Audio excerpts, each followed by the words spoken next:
That gets me all hyped up. I just want to chug this energy drink, man, and just yell KCP, you know? All right, what is going on, ladies and gentlemen? This is Mikey, the host of the first Kansas City Pioneers podcast. I'm excited to be doing this type of thing again. And join with me, we have Alex, the Director of Operations. Would you like to introduce yourself? Yeah, sure, Mikey. Thanks. I'm Alex Laughlin. I am the one of the founding members of KCP and the Director of Operations, as you said. There we go. All right, so before we get kicking with this episode here, we're going to give a quick thank you to Social Apex for all the hard work they've been doing and the work they did with the Twitter videos as well. By the way, if you have not made your way to the Kansas City Pioneers Twitter, it is at PioneersGG_. The tweet is still pinned for that video, so if you want to check those videos out, Social Apex did very good work with that. So quick shout out to them. All right, so the structure of today's episode, right? The meat and potatoes of today's episode. We got the vision of KCP, the birth of KCP, and then games that we would like to see make their way into the Kansas City Pioneers someday, and games that pretty much started it all for us. So to start it off right off the bat is the vision of KCP, the vision of the Kansas City Pioneers. So Alex, can you enlighten all of us about the vision that the Kansas City Pioneers has? Yeah, absolutely. So KCP itself was founded on the premise of a couple things. One, especially for myself, it's such a passionate thing because I didn't have the opportunities in esports that a lot of today's generation that's growing up has.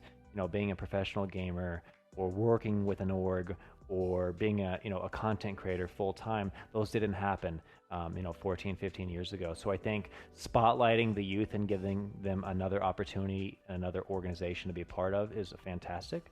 As well as we wanted to put spotlight on my city, hashtag my city. You'll see that all over our social medias because we love our city and we love the fact that we're bringing something to not only Kansas City, but the entire Midwest. There's not a lot of presence here in esports.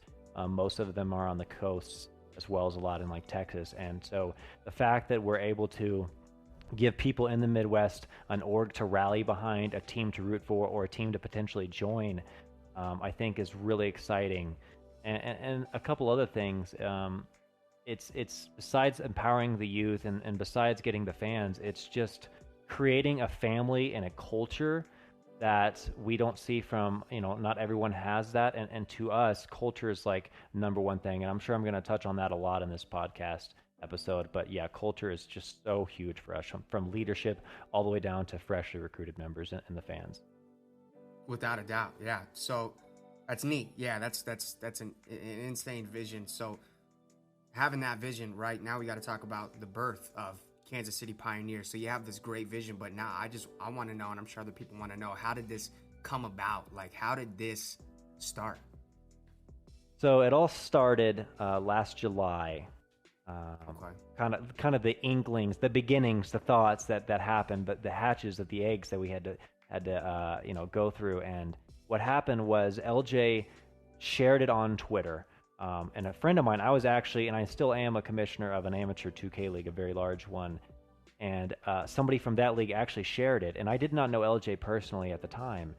And LJ's the founder, correct? Yeah, sorry, I should say that. LJ is the founder and our current director of esports. And so I just reached out to LJ and I'm like, hey man, love what you're doing. Like, because I'm big in esports, love the fact that you're making a Kansas City branded organization. And we just went back and forth for a couple, probably 3 to 6 weeks. And I was just giving him ideas like how to structure a business, because I've run a couple of small businesses myself. And if you've never started up your own business or company, there's so much more that goes into it than just the idea. So I got in there with him. He wanted me to come on board full time shortly after that, as well as Mark and Sam, who are the co-owners of Social Apex. They were also starting to work with LJ. LJ and Sam had known each other for a while, but what happened was we were shooting videos for our first professional player, and Social Apex was doing that. And then all of a sudden, they started to see this vision that myself and LJ were creating, and they just kind of bought in. They were like, hey, do you guys have these boxes checked and this kind of expertise involved in all this? And we were like, no, not really. And boom, they just fell in love with the industry and what we were trying to do and bring kind of that culture that I spoke about shortly earlier and the vision that we had. And then it kind of just went from there, man. And then we were off to the races. That's awesome. Yeah, check that out. So now that we've already talked about the vision, we've talked about the birth of the Kansas City Pioneers. Now, what has been built so far in this last year, and what does this team have to offer at this point so far? So we are a grassroots organization, and a grassroots organization is an org that doesn't really have a lot of money or investors or stuff like that behind it. And a lot of companies choose to start grassroots, right? Because you don't have enough to just you don't have enough substance to just kind of pour money into it right away. And so basically everything that we've created so far has been completely grassroots. So all of our marketing efforts, all of our social media approach, the videos that we make with Social Apex that you so kindly touted out earlier.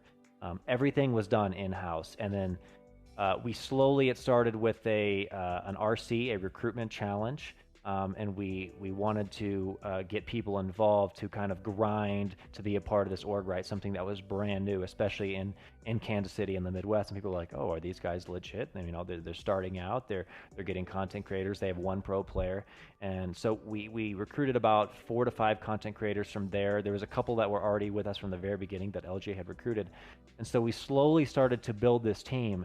But how do you build a team without funding right away, right? That's always the important question.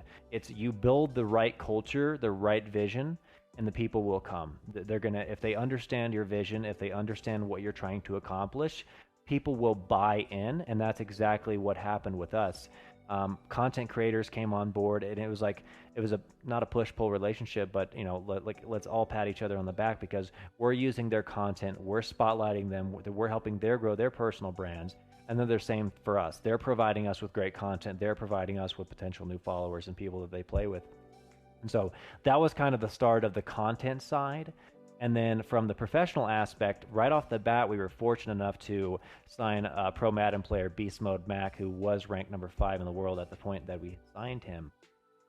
He is actually from Kansas City, and so that was our first real dive into esports on the actual competitive side. And he competed for us last Madden cycle. I think the Madden Classic, he took 5th, had an insane run through there. So it was really exciting that we were not only building the content side of the org, but we were also building the esports side of the org. And so over the last several months past that, we dabbled in a couple other small pros and amateur teams, but we continue to build 2 things that were super necessary to us, which was content team. So we've continued to expand the content team, playing everything from League of Legends, Valorant, CSGO, Madden, Legends of Runeterra, whatever game. We have a lot of super high level players in. Obviously COD is huge for us as well.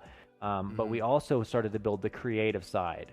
So we wanted to bring on people that could really make our brand look absolutely incredible because when you're starting to build an organization, you have to appear professional at all times. And even though we were this small grassroots org, we knew that if we could bring the right content and build the right brand, the right fonts, the right colors, what the logo looks like, when we're putting out the brand package, what is it like? What does it make you feel like when you're seeing this? Is oh, this is a huge professional org, or is this something that somebody just whipped together in paint, right? So we really focused on building the right culture with the content team, with the creative team, and bringing people on board to buy into this vision of what we want to accomplish, not only in the next 6 months, but in the next 6 years, right? Because this is a long game, and we want to build a legacy that's lasting for the next 50 years. In Kansas City, we're fortunate enough to have amazing pro teams with the Kansas City Chiefs, the Kansas City Royals, and Sporting KC, and they've all won their own, major league or professional title in the last decade, with obviously the Chiefs being the reigning Super Bowl champs. So we want to continue to build that sports foundation, but in esports, since we don't have that here, and we can continue to build our culture to raise the legacy that we have and try to eventually get on par with those guys, because most people who are in esports are starting to see how massive it's getting, how big it's not only been getting for the past decade, but specifically for the past 2 to 3 years, it's been skyrocketing, and experts only project it to go even higher. Yeah. And I like that, what you said about legacy too, and then just building something that's going to last for a while, because that now gives the younger folks that are really stepping into this kind of stuff or admire it and want to get into it in the future years, it gives them another area to basically grind for, like another organization for them to grind for. Because you already know, especially with the last few years, there was only like 2 teams that were like on the top, like the top dogs of everything, and it was like anybody and everybody just wanted to be in that single team. But it would be nice to see a bunch of other organizations kind of sprout up and be that impact, and then just another place where people can grind for specifically for that, what I'm saying, that specific organization. So, and that makes it even cooler too, coming out of Kansas City, because then you're gonna have a lot more folks too inside of Kansas City, that are like, oh my God, we have this team that represents Kansas City as a whole, so it'd be really nice, living in Kansas City, for me to grind for this organization inside of this city too as well, so that's pretty neat. Basically piggybacking off of that whole idea about the structure and the build and everything, what does it look like currently now? So like we have content creators, we have streamers. So what do the bodies look like for KCP as a whole at this current moment? Good question. I believe, and I don't have the number off the top of my head specifically, but we were, last I checked, around like 34 total headcount from leadership, staff positions down to content creators and teams that we have. We're getting ready to onboard 2 professional new teams. And so that'll bring on like another 10-ish people or so, pending, players, coaches, and all that kind of stuff. So we're going to be over 40 very quickly. And so going from a grassroots to something like that and having 40 people under the roof is going from a small team to a pretty large team very, very quickly. Mm-hmm. Yeah, without a doubt. Sorry, I was taking a drink. I'm drinking this Game Fuel stuff right now. Pretty good. Oh, going for a G Fuel sponsorship. I like it. Shout outs. All right. Yeah, so super cool. Check that out. All right, so I got a question for you. You can answer this personally or professionally, or it could be a 2-pronged answer. You can answer it how you like. But what would you like to see make its way into Kansas City Pioneers in the future games along the lines of that? Well, that's you're asking me a tough question here, because I've been around the block for a long time in esports. It's funny, I'll go off on tangents when I'm talking to some of the younger generations and the pro players that we've been in contact with, and they're just like, God, this boomer, this old guy, like he played in leagues and ladders and stuff that don't exist anymore, that went extinct 10 years ago. So for me, I would really like to see the Pioneers, based off of how I project the new industry going forward and what games are popular. Valorant obviously is going to be huge in my opinion. Like CSGO is obviously one of the largest esports in the world, and you're starting to see this exodus of a lot of players from CSGO moving to Valorant because, one, they're probably just tired of the game because CSGO has been around for so long, but 2, Valorant is very exciting. It's fun. There's a ton of people playing it.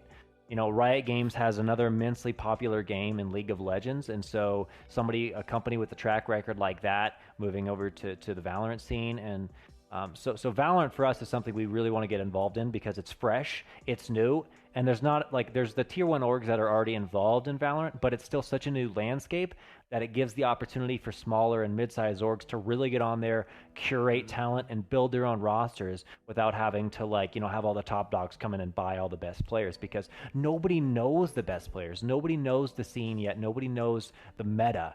And so it's such a new emerging game and scene that I think it's really exciting for us to get into. So I think Valorant's one. Obviously, Battle Royals are new on the scene in professional esports. We got Hyperscape, which is in technical access, and that's going to be dropping soon. Fortnite is big still. It's kind of fallen off a little bit. But Warzone is huge, and there's already been tons of online tournaments and invitationals and even charity events, and I think that can still be really popular. And then long term down the road, I think, in my opinion, sports and esports as a whole will continue to franchise, right? So you're seeing the franchise model in the CDL, the Call of Duty League, obviously. You're seeing it in Overwatch has a very successful model. You're seeing it in a league like the NBA 2K League, which is obviously funded and powered by the NBA itself, which I think is an awesome venture. So I think a lot of these other big leagues, like Rocket League, like Valorant, probably League of Legends, Dota, you're going to slowly see this trend to franchise model, which I think gives us an advantage to get into sports like Valorant and or maybe CS:GO or whatever, because we are a city-based team. And if you look at like the Call of Duty League, for instance, like FaZe and those orgs are in there, and then you also have your own personal ones like the Rocker and the Huntsman, but they're still city-based, right? They're based out of Chicago or LA or Atlanta or Minnesota, and it gives that local city and region to root for a team that is something brand new, right? Because for the longest time, these big orgs that have dominant are, like Cloud9 and Liquid and 100 Thieves, and that's amazing, don't get me wrong, but you can rep them, but you want to really rep the local team and be proud, and that's why Kansas City has its own flavor. Like, that's why Arrowhead Stadium for the Chiefs is one of the best, if not the best and most hostile environment for opposing teams, because we're so loud, right? The fan support is crazy, and that's what we want to draw on. We want to draw on the passion from the Midwest and Kansas City to rally behind our teams. And so I think long-term, kind of a long-winded answer here for you, but if it goes more toward these franchise models, we're in the perfect prime positions to enter these games and then get into these leagues that cost, like Call of Duty costs $25 million to get a spot in. But it's great because we already have a franchise team here in Kansas City. We're already based as a city, like a regional team, whereas we're not a Cloud9, we're not a Liquid. We don't have to rebrand for a new city. We already have that going for us. Yeah, I like that. I'm not too, big on Valorant yet. I really haven't watched a lot of gameplay, but the first couple of things I saw, love it. I didn't like it right off the bat, but I'm also another person where I can judge really harshly right off the bat. But then when I go back to it, I'm like, okay, then I start reasoning with it, just like with music. You hear a song and you're like, I didn't really like that. But the next day it comes on the radio and you're like, oh, wait a minute. It does kind of, it has this nice flavor to it, But I don't think at any point in growing up that there would ever be a team that would be a city-based esports team. So when I first saw that, and definitely coming into the Call of Duty League this year and seeing those city-based teams, I freaked out. I was like, oh man, it made me want to call my dad and say, oh my God, gaming's it's professional now. It's big, big, big, So it's pretty neat to see this whole city-based idea really, really going around. So it's really, really, really neat. And then your what you were talking about with the battle royales, I know that they're getting real big now. Obviously, Fortnite was huge. We all know that.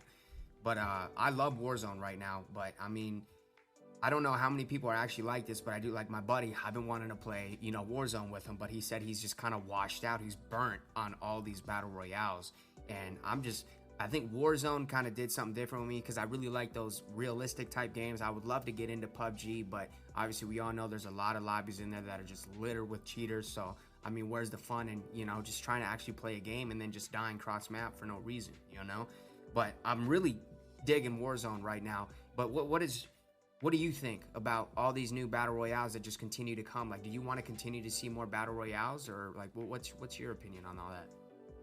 I think battle royals are very interesting because they bring the popular aspect of like shooters or whatever, and giving it a whole new game mode. And I think the beautiful thing about it is you can hop in and play it by yourself or duos, and it just gives, the games are always fresh in a sense, right? Like the circle's always changing, the loot, and that the problem with that from an esports perspective is you have to be able to take so much of the RNG out of the game.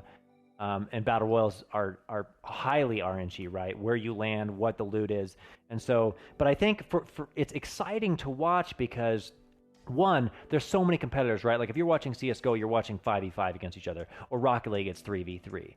But not CS:GO, Warzone or Fortnite, you can have, whether it's solos, duos, quads, whatever it is, you can have not hundreds, but 100 to 150 players, depending on the game, all competing at the same time if it's in the same Fortnite. We saw that in like the Fortnite World Cup.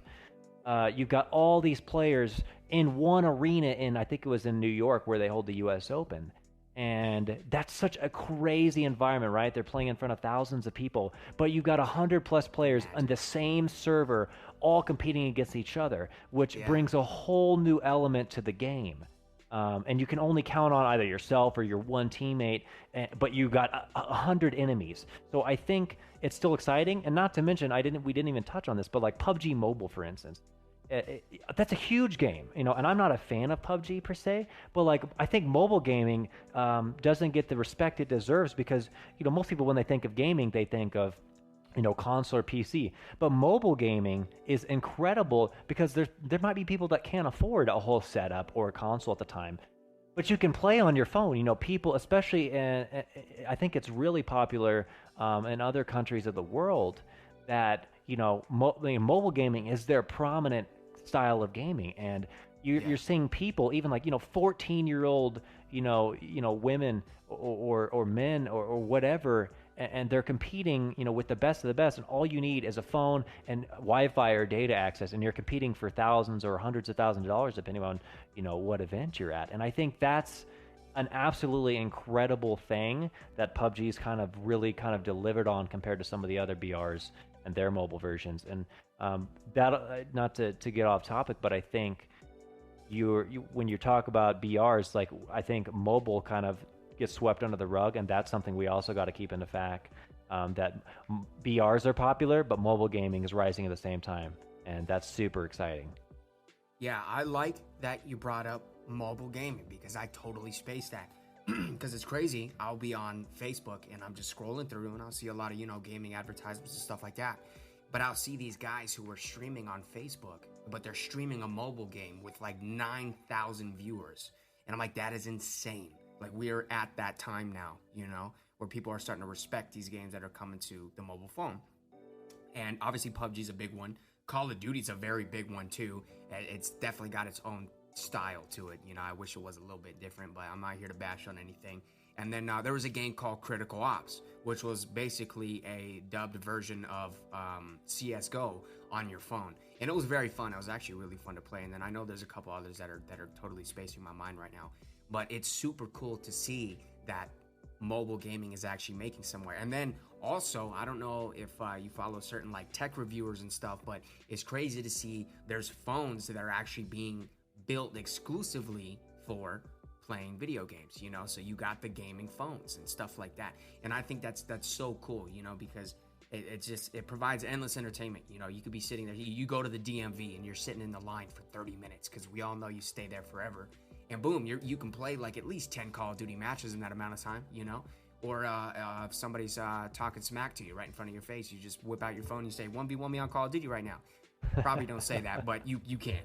But no, I do like that. And then yeah, I like battle royales. Just the concept of battle royales, I think is super cool because I can sit back and watch somebody stream that all day, every day, because you're landing, you got nothing. Well, in Warzone you got a pistol now, but you land and you got to go find this stuff, and depending on how it goes out, you could either, oh man, this dude's finding good loot right off the bat, and it's like, oh man, he might this might be good for him, he might kill everybody, or they're gonna find some loot that isn't too good, and then you're just kind of sitting back like, this is gonna be a tough one, but let's see what he can do, and it's just, I feel like it just provides a really cool environment for all of that. And then also, I asked you what you would like to see come to KCP, and I know that I am relatively new to the team. For those folks who do not know, I did just join the Kansas City Pioneers about a week and a half ago, and I do have to say that so far being in this organization, this is more of a family and more of a home than any organization I've ever been a part of. So you guys have really created something special with that. But to follow what I was saying, I'm sure I've already told you this before, but I'm a huge Halo fanatic. I've been playing Halo since 2004. So if it ever happened, obviously I would like to see, Halo possibly make its way into the organization. But I think a lot of people know that just basically the Halo esports scene right now just really isn't it, and it's just kind of all over the place. They did just actually have the Halo Reach PC tournament, which was really cool. I got to watch that. I tried at least, but that was really cool to watch all of that. And then right now it's just, I don't know, it's just because it's getting stale, Halo 5, we've seen this for 5 years now, but I'm really, really excited for Halo Infinite, and I hope something it's just super special, you know. And then hopefully the multiplayer is great too, and maybe we can see a rise in the whole Halo esports kind of the scene. But you know, you never really know, you know, because Halo is just, I don't know, it's on a different level right now. How long did you ever start on Halo? Is that what you started on or no? Because I started on Halo 4, or I mean Halo 2, 2004, believe it or not. So what about you? What did you start with, like with gaming? What got you into this, you know? Yeah, thank you for the kind words about KCP. I'm glad we make you feel at home. I mean, that's kind of how I touched on earlier. That's so important to us, is the culture and making sure people feel comfortable and they want to be here for the long haul, right? They're not here just to be part of the clout or a potential paycheck or whatever, right? We want of course. People to get right in here and feel like they're part of something bigger than themselves. But to your question, let's see. It depends. It's two-pronged answer. So one, I grew up gaming on gaming, right? On Super Nintendo. I used to play the Legend of Zeldas and the Marios and the Donkey Kong, and I loved it. But my first multiplayer experiences on PC is where I kind of really started, because PC gaming had online really before console did. But I used to play games, Wolfenstein's Enemy Territory and America's Army, which were two like hugely popular games back in 2003. In 2004, and so I played a lot of those games, and then I transitioned when I got an Xbox. Halo 2, like you said, Halo 2 was like my first big console experience, as probably was most people at that time. You know, used to do the old LAN parties on PC and on Xbox and invite all your friends over. And then that was such a fun time, right? And then from there, it just kind of launched, you know, the beginnings of what we see today in esports. Yeah, oh yeah, without a doubt. I think my greatest memory was, this is a little bit later in the time though, but I would have, I used to live next to, it was four kids over there. So we used to always have them come over to my house, because I eventually ended up getting an Xbox, and then I got Halo 3. And that's where I really started getting into that like online and then just kind of multiplayer experience, because I would have all four of them come over and we'd be switching controllers and eating snacks and just doing this for hours, you know. But growing up, I just played the campaign of Halo over and over and over again. Like, I could probably tell you the Halo CE campaign. Like, basically, I could explain to you everywhere you need to go. You just like turn left, turn right. You know, I could probably walk you through the whole entire thing right now as we speak. But Halo 2 was really fun for me too, because I did get the opportunity to play it a couple times on original Xbox Live, which was, man, let me tell you, when I see pictures of like the original Xbox Live menu for Halo 2, it hits you right in the feels. You know, it really does. But yeah, I think the main, like, getting me into like actually watching, you know, esports as a total, I think it was probably actually FaZe, believe it or not, because in around 2012 is when I really started tuning into FaZe, because at the time I was trying to do all that quick scope stuff, you know, and have a good time on Black Ops 1 and Black Ops 2 and do all of that fun jazz. But I was never really good at it, but I was kind of good at it. You know, I'd get these triple kills and I was like, oh, I'm the best guy in the world, right? You know, having a good time. But when FaZe started getting into like actually playing professionally was when I really started digging it. And then Optic Gaming too as well. And then back when like they were just true rivals, you know, and it was fun to watch them. Because for some reason, back in the day, FaZe and Optic were always the final two teams, you know. And I mean, I know that's not every case, but a lot of the times it was funny just to watch and be like, hey, Optic is playing FaZe again. You're like, no way. But it was Black Ops 2, which was really fun to watch. I mean, Black Ops 1 was fun to watch too professionally. But I think my favorite time to actually watch, and you can correct me if you don't believe so, but I really enjoyed watching Ghosts professionally. And I know a lot of people don't like that game. I know it. A lot of people hate it, right? But there was something about watching Ghosts professionally that just like had a nice ring to it. You know what I'm saying? What did you think?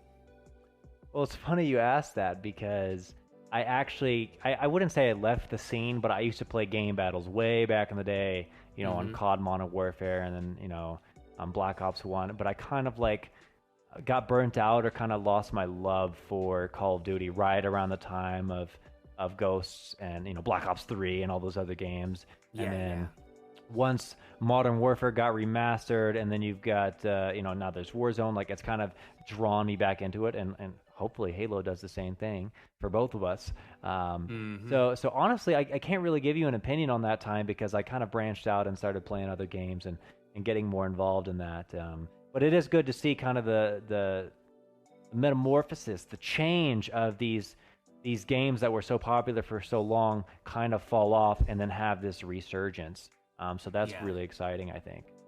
Oh yeah, and I really I hoped and prayed, and they did. But Call of Duty really did do something, in my opinion, special with this newer Call of Duty. Like, it keeps me invested longer than the recent Call of Duties. You know, I really do want to sit at my computer. Speaking of that, I will speak on this in a second. But it really keeps me invested a lot longer than a lot of the recent Call of Duties. So I think Advanced Warfare is kind of where I tuned out. Like, Infinite Warfare was not like my game. I did kind of like Advanced Warfare because that BAL was just something else, and the I think it was the ASM one. Beautiful gun, okay? But then the fact that you can shoot paintballs, I was like, well, why is this in the game, right?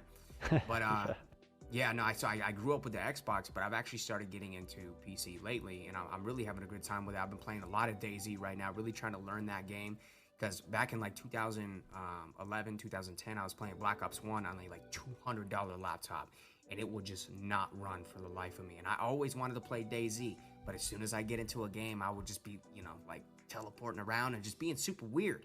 And I was like, man, that's so tough. But I did just pick up it was an Asus Rogue, and I've been able to play all these games flawlessly. And it's like, it was such like I freaked out. I ran around my house like cheering. I'm not gonna lie to you. Like, I legitimately did that because I was so used to playing with lag. Like, I just accepted it, like, when I'm playing PC, I'm going to have to lag, but I'm going to keep playing because I'm enjoying it. I'm enjoying trying to play on PC and click WASD and figure out all these keys.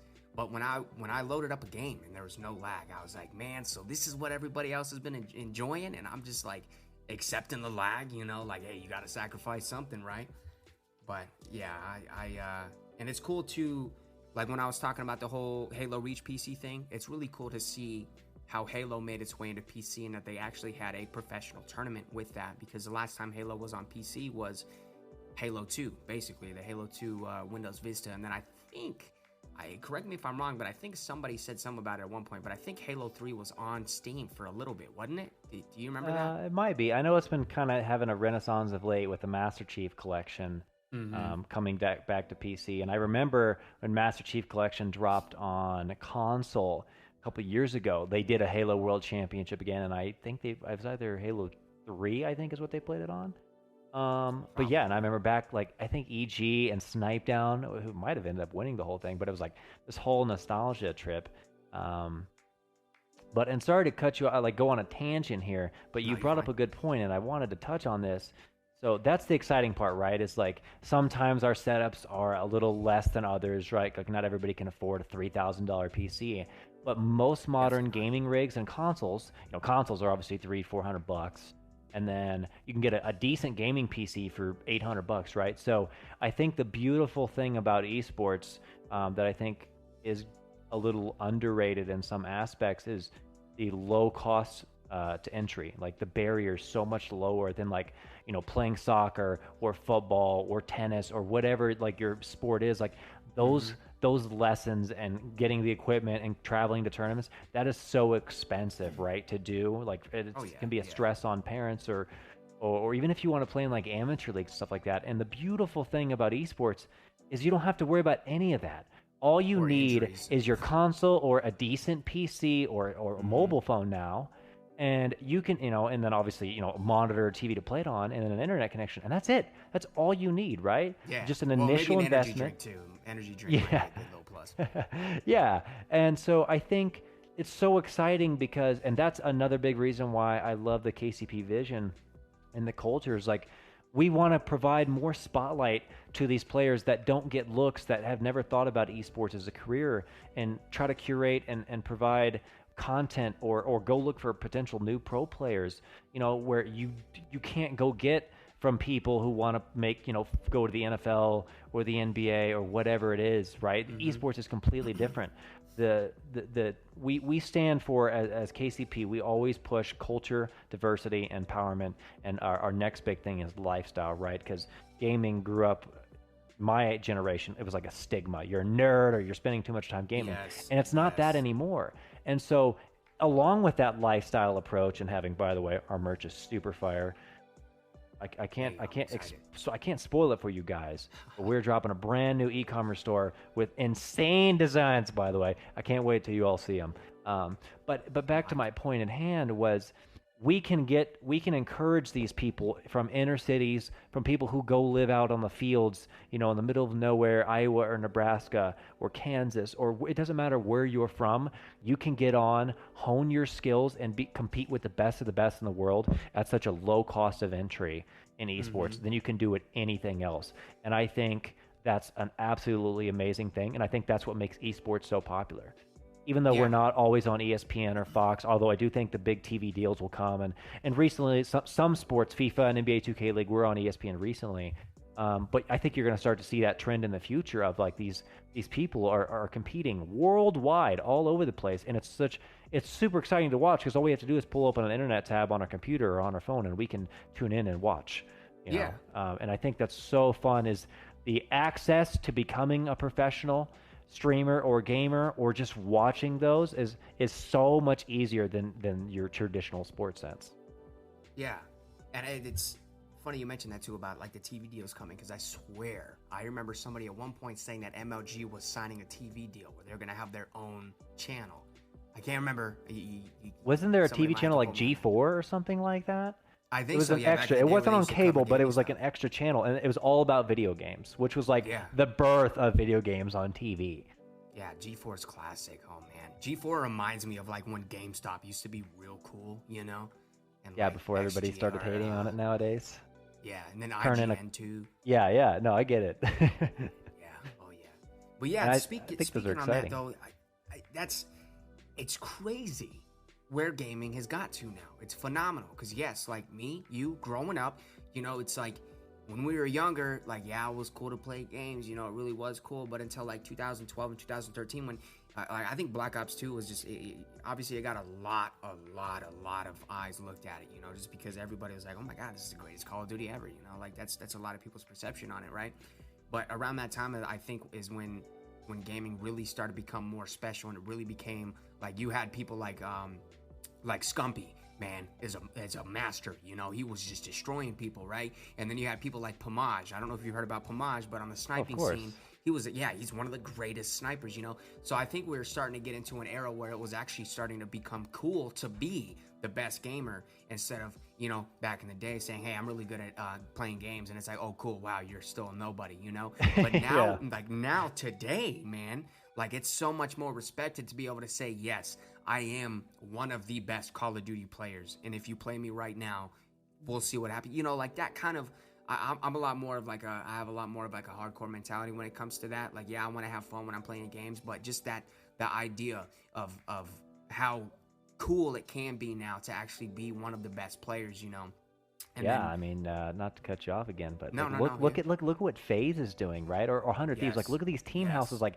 how awesome is it that like people can do that? If you become one of the best content creators or pro player, like you can live that lifestyle. If you're not part of an org, like the Summits and Ninja, and we're speaking of Ninja, Halo, shout out for you there. But like, they're living the life of like, this content creation, and they can do whatever they want, and it's cool. It's so cool, right? And it's a complete 180, because even just a few years ago, I remember like when esports was slowly getting big, and you would have like, I think it was Colin Coward on TV. I remember this infamous TV segment. I was like, that's not sports. Like, he was just completely ragging on us. And now just look at it. Now look at Twitch and YouTube, and look at the best gamers and the lives they live, and how cool it is to go to a big event, where there's thousands of people in the arena. And I can't wait to get back to that once the pandemic ends. But just it's so cool to you can feel the atmosphere, and they're competing on a stage like it's real sports, and it's so exciting. You've got the big sponsors who are sponsoring the event, and they're playing on the best equipment, and it's so cool, like you said, to to brag about it now, or be confident that like, yeah, I'm one of the best at this, or I'm a hilarious content creator in this and I play this. And the stigma about it is completely different, and I'm so glad people are embracing it, and more investors and more mainstream companies and brands are embracing the esport lifestyle, because it's not going away, especially with the advance of more technology and more money being put into it. I think it's an absolutely incredible thing that we have, and it's only going to continue to grow as we see hopefully more franchise happenings. It's going to be on TV more, and then obviously, you know, you got your Twitch and your YouTube and all that, which will always be on. But I think it's an absolutely incredible 180 from what it was even 10 years ago. Yeah, and to speak on that a little bit, it's cool too, because, you know, obviously, you know, I've been watching FaZe since 2012, but seeing these teams like FaZe and Optic, it's like these guys did this before there was ever really a set like how to even make it in this esports world. You know, like they were just going with the flow and going at it, and then they wanted to start getting into the lifestyle aspect and start doing this other things that I'm sure you remember when they were getting into that lifestyle aspect, and a lot of people just didn't agree with it. But now it's such like a professional thing to do, because now people outside of gaming can look at this and be like, you know what, I like that. I like their merch. I like this, the way these people are living. Hashtag so relatable, right? But no, it's just, you know, it's just a lot of outside eyes now can actually see these teams and be like, I like that, you know, and then that might even get them into watching professional gaming. And then you were talking about Ninja too. It's cool too right now, just with the community in general, is that most of the people that have made it to these higher tiered places right now inside of esports have been doing this stuff for a very long time. And it was funny when you mentioned Ninja and Halo, that I remembered when this guy started bagging on Ninja, and he said, wow, imagine having all your success just handed to you within a couple weeks instead of all of us that have been grinding it every day. And there were so many people that tore this dude to shreds, but it's funny because this dude didn't even realize that Ninja used to play Halo. He tried to make it professionally in Halo. He was trying to stream H1Z1 before streaming was really a big thing, and then it blew up with H1Z1, and then PUBG came out. Like Dr. Disrespect and Ninja were streaming back then. You know, and it's like, it's just so crazy that it's like the, I don't know what I'm trying to say here, but like credit gets given where it's due, you know? So kind of like, these dudes have been doing this for a while, and they learned everything, and then finally they make it to a part where they get respected, you know? So even going along with your whole legacy and the whole legacy of KCP, like I feel like, yeah, down the future, you know, that's going to be a thing where it's like, you know what I'm trying to say here? No, absolutely. And I think to your point, I mean, you know, those people and all the best players and content creators, they've grinded, you know. I've always lived by, you know, one of my favorite sayings is just like, everybody sees the recognition. They see the thousands of viewers. They see the endorsement deals. They see all that stuff. But what they don't see behind the scenes is the hours and hours and hours that people put in to not only be better gamers, but craft their personality on stream or make it better, editing those YouTube videos, whatever it is, right? Like these people have put in so much work. And it's the same thing for us as KCP. Like, you know, once we blow up, and I say that when we do, because we will, you know, we speak things into existence around here. Like we move the ball. We don't wait for opportunities to come to us. Like we're not knocking on that door, Mikey. We're going to kick it down, and we're making our own way and blazing our own path. I like that. You know, no pun intended. We're pioneering, right? And I think that's an absolutely incredible thing, that we want to build this legacy. We want to build not only a brand that Kansas City and the region can be proud of, to wear our merch and wear our lifestyle and rep us on in our Discord or Twitter or whatever their social platform is. Like, I love that. But, you know, we also want to bring the caliber of professional teams and win championships, right? So we're trying to build this legacy of lifestyle, continuing with reversing the stigma that was associated with esports, empowering the youth and the next generation that is growing up with esports, and idolizing these streamers and pro players that we didn't have when we were growing up, and it's cool to like now, and also providing opportunities to those people, to like myself when I was 15 or 14 years old, that I didn't get to have. And I think for us, success is going to mean those three things. We're building this lifestyle brand. We're leaving our legacy of hopefully winning championships in esports. but also we're just giving opportunities to spotlight our content creators, to spotlight our pro gamers, to spotlight our staff members, and give this a hopeful career for them.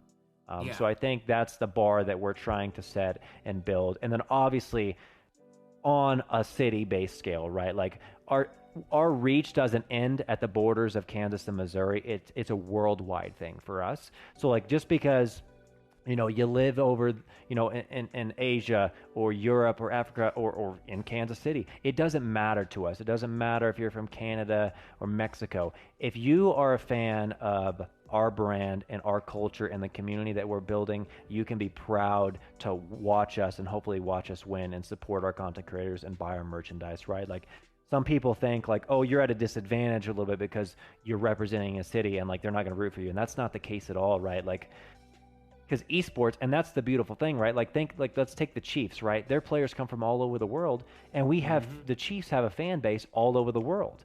I think an interesting stat for the Chiefs was they have season ticket holders in all 50 states.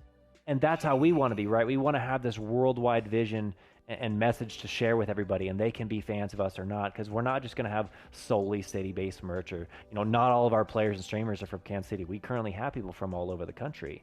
And we've had people who've done work for our org across the ocean in the United Kingdom. And I think we have one of our illustrators is Malaysia. So we have this worldwide reach already, and that's only going to continue to grow as we build this legacy, as we build this foundation in Kansas City. And I think it's an absolutely beautiful thing. Yeah, I like that, man. That gets me all hyped up. I just want to chug this energy drink, man, and just yell KCP, But no, I really like that. And I think to kind of wrap up what I was saying earlier was I feel like with this community and like many other sports and a lot of things that you get into in life, if you put in that hard work, it will be seen eventually. But you got to put in that hard work, because if you put in those hours, you start getting better at the game. And then if you put in more hours for editing these videos and you start making great content, then that stuff starts to get seen, Because we're at a point now where a lot of people are uploading things, a lot of people are doing stuff, and a lot of stuff just becomes stale because a lot of people do it. But if you really put in the hard work and you start creating other ideas and just really going full force at it, like people respect that, because they'll go from, a ninja video or a Dr. Disrespect video, and then your video will pop up in the recommendations, and they're just like, well, let me check this out. And if you're really putting in that hard work, like that's, what I'm saying? That's when things start to actually work out for you. So that's what I like about this community, and a lot of people do like that too. They will see that grind, Not everybody will see all the hours that you put in behind the scenes. A lot of that stuff will fly over people's heads because they'll be like, why can't he just upload a video every day? Some people just, it is what it is. But there is a lot of people that when they watch a video, they will sit back and go, this dude put a lot of work into that. I respect that, and I definitely do that too. When you watch a video and you just kind of sit back and you're like, man, I think he just made a movie. Like, speaking of that too, and I know we're peaking on just about 50 minutes here, so we're probably gonna wrap it up here soon. But I remember watching Vanos Gaming and people like them, and that dude put so much work into editing his videos, and I really feel like that's what really got seen. People would watch these little gaming videos, but they're like, wait a minute, I just watched the gaming video, but I watched a movie at the same time, and it was intense, it was hilarious, and he reached on like every aspect of it, and that's so cool to me. It's like, if you really put in that hard work, you'll get seen. And I guess that's kind of like my message to the newer folks that are coming up, So yeah. I have a question for you, if you don't mind. Yeah, sure. You were telling me the other day, I can't remember the number off the top of my head because I'm not too good with numbers. Math is never, math. That's me with math, right? But you were talking about Twitch, right? Something super crazy about Twitch, the numbers that they reach because of COVID-19, and we all know. Hey, I hope everybody's staying safe. By the way, wearing your mask, doing what you got to do. Hopefully, just staying safe out there. But you said that the numbers went up, right, with Twitch, like insane amount. Yeah, I can. We can do a little fun fact section. I'll give you some cool stats in esports. First, so Twitch in the month of April alone, Twitch had the streamers as an entire website and platform. There was 1.7 billion hours streamed, which is crazy to think about. And people, a lot more and more people were watching it because there was not sports. And so COVID has been kind of a blessing in disguise for esports. It sucks that a lot of in-person events have been canceled, or all of them, but it's putting more of a spotlight on professional esports, and people are realizing that these are professional athletes and these are real orgs. Another fun fact for you: Grand Theft Auto 5 is the highest grossing work of entertainment ever. You know how much revenue that game has generated? $6 billion. Jesus. You know, the market size from esports, I think like 2013, 2014, you know, that was a few hundred million, if that. And they're already projecting by the end of 2022, we might be at 1.8 billion. You know, the viewership has gone from 2016 at like 281 million to already over 500 million. And soon to be, they're projecting, you know, 6.5 or 644 million. Which is, you know, these 15, 20, 30% growth year on year is absolutely astounding. And I'll leave you with one more fun fact. That's one of my favorite about esports. And there's a study, I think it was by Newzoo. They did a big survey, and they said what generations are watching, right? Who's ingesting what content? And I think the Gen Z, which is obviously the next generation that's growing up in this world of, you know, gaming.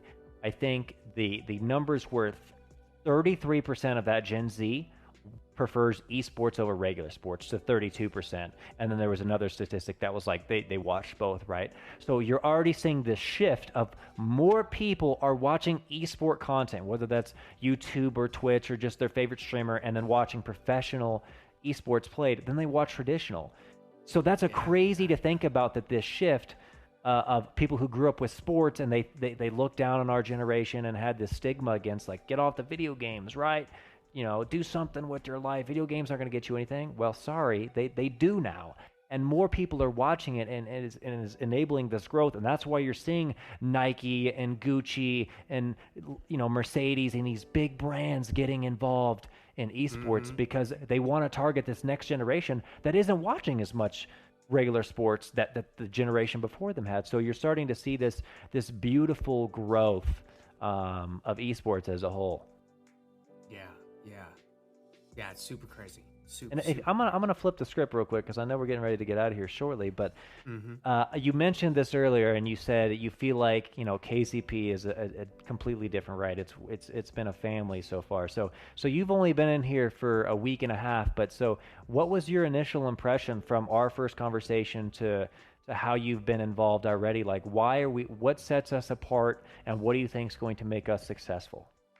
That's a good question. Right off the bat was organization. I could clearly see it. It was light as day. I was like, man, check that out, man. This is organized. They really got this stuff set up. And then just with, it's going to be kind of funny to say, but just your guys' website being called kcp.gg.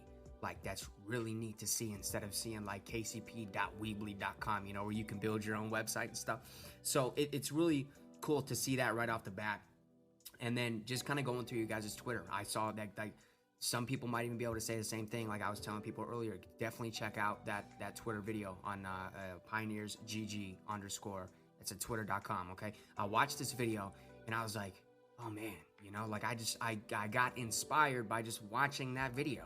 And I'm like, okay, I can't wait to hopefully be able to speak to somebody inside of the team. And by the way, I appreciate you for asking me this question, because it gives me the opportunity to say thank you for bringing me aboard the team and letting me do this podcast again, and being able to be on the microphone again, because I didn't know really where I was going to be going with gaming, just because of things fell through with my old team, and I was about ready to probably lay the chops down, you know. And my buddy said he'll put in a word, and I really do appreciate it. And yeah, I was just like mesmerized by it, you know. And the logo is great, like you said, with the branding. The logo is fantastic. You guys have a lot of good stuff set up already. And then the plays of the week, it's fun to just be scrolling around on Twitter and you're like, hey, another play of the week, let me check this out. And it's just something crazy, you know, just something super insane. But that last part, you what question did you ask me again? That final question? Yeah, like, why do you think KCP is going to be successful? Like, what's your take on that? Oh man, I think it's honestly, I think it's just because you guys have that vision, and you guys are really sold on that vision, and you're gunning for every aspect of that vision that you can right now. Like, you guys are really putting in the work, you're putting in the hours, you're talking to who you need to talk to, you're talking about, getting these the teams on board, and you guys are really trying to get that ball rolling. And it's nice to see that instead of other organizations where I've been in, and you talk to the CEO or the owner, and they're just like, no, we're not really, this week is just going to be kind of like a laid back week. No, like this organization right now is an ongoing train. The content creators are uploading their content. The streamers are streaming daily. Jayburn, he just put on affiliate for Twitch. These people, every aspect of this train right now is pumping and just going, and it just keeps going down that railroad track. Trying to get a nice little metaphor here, but it's you guys are really going at it right now, and it's just so cool to see. Aside from all the other organizations, like I said, where like you just join and you're like, what's the motive here? Like, what's motivating you guys? I can clearly see that your guys' vision is motivating you guys, and it's so cool to be a part of that. So yeah, once again, man, thank you for bringing me on board and really letting me do this for the organization, man. Yeah, well, you're welcome. And I'll kind of go in one last, not really story here, but a message for everybody, and then I'll have you wrap it up. So for us, part of our culture is when we bring people on board, we want to make sure they're a right fit for us and we're a right fit for them. And we saw that in you, and that's why we brought you on. But we tell the people up front, figure out what you want, whether they're a content creator, whether they're, pro gamer, or they're a staff member. It's like, what do you want? What makes you happy? What drives you? Figure out what that is, and then let's see if that fits in our vision and what we want out of you. And if those things align, like there's that old saying, like, find what you love to do and you'll never work another day in your life. And so we literally put that into practice by bringing these people on board. And that's why I think they're so passionate about KCP and making this, trying to make this a living, because, they're grinding for something, not only for KCP, but they're grinding to make this, a dream come true. And so when we bring these people on board and we vet them, we tell them up front, like, guys, you might not be as big as you want to be right now, but you have to act like you're Summit or Ninja, or you're one of the best and you're one of the biggest, because like that's going to get you there. If you hold yourself accountable, if you are willing to put in the hours, outside of your work schedule and everything else, if you're willing to do the things that they did to get there, your chances of success will be exponentially higher. And so we've put that in our culture of constantly, we're not working anybody to death, at all. It's totally up to them, but they're working themselves like that because they believe in the vision and they believe in themselves, and we're empowering them to believe in themselves. And I think that's such a beautiful thing about KCP is between that diversity, empowerment, and building this as a lifestyle brand and having them buy into the culture. That's why your metaphor of this train, like, get on or get out of the way, because we're not stopping. And that's how it is here. Like, we're moving a mile a minute. And if you're hesitant, that's fine. Like, no hard feelings, but get out of the way, because we're not going to slow down. And that's how it's always going to be.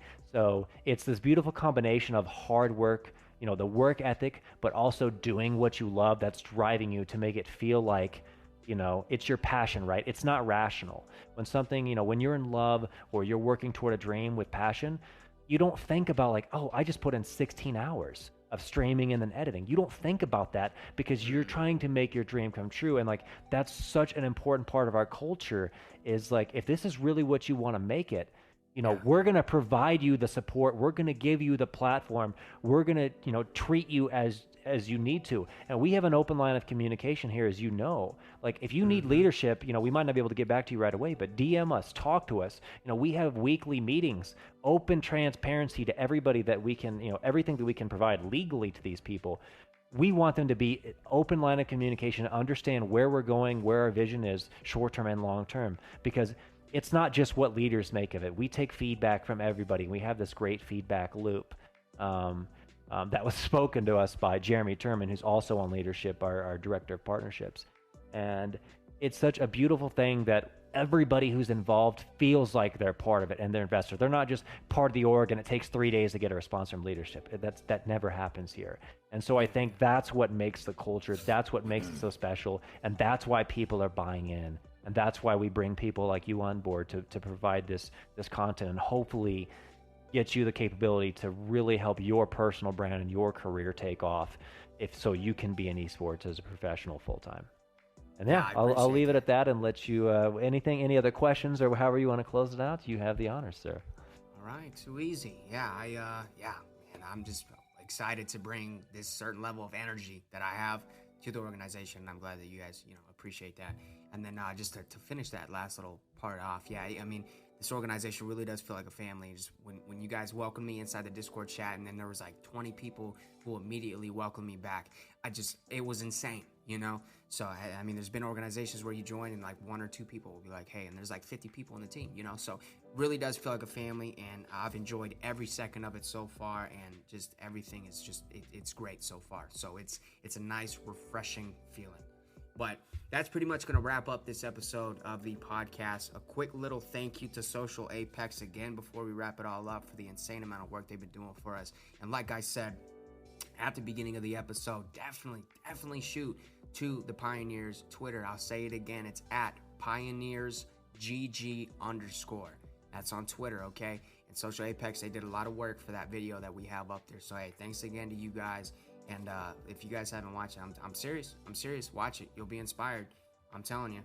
And that's going to do it, okay? This is a great episode so far. We hope you guys enjoyed. And, Alex, if there's a last thing that you have to say, go ahead and say it, boss. Yeah, thank you. One, thank you for the opportunity to come on board. Hopefully I'm here a lot more in the future. But two, you could just Google Kansas City Pioneers and all of our socials will come up. We have, Twitch, Twitter, YouTube, our website, all that stuff. Check us out, right? Like, I'm not asking anybody to follow us or buy our merch, but just feel free to at least take a look at it, see what you think. And then also stay tuned. We've got some really big announcements, like I said earlier, that by the time this drops, it might already have been announced. But we're very excited. We've got so many moving parts happening, and it'll all be available to the public very quickly. So again, thank you, Mikey, for having me. Hopefully, I'll be back again very soon. And yeah, very much appreciate your time. All right, yeah, absolutely. All right, ladies and gentlemen, that'll do it right there. We hope you guys enjoyed, and we will see you next time.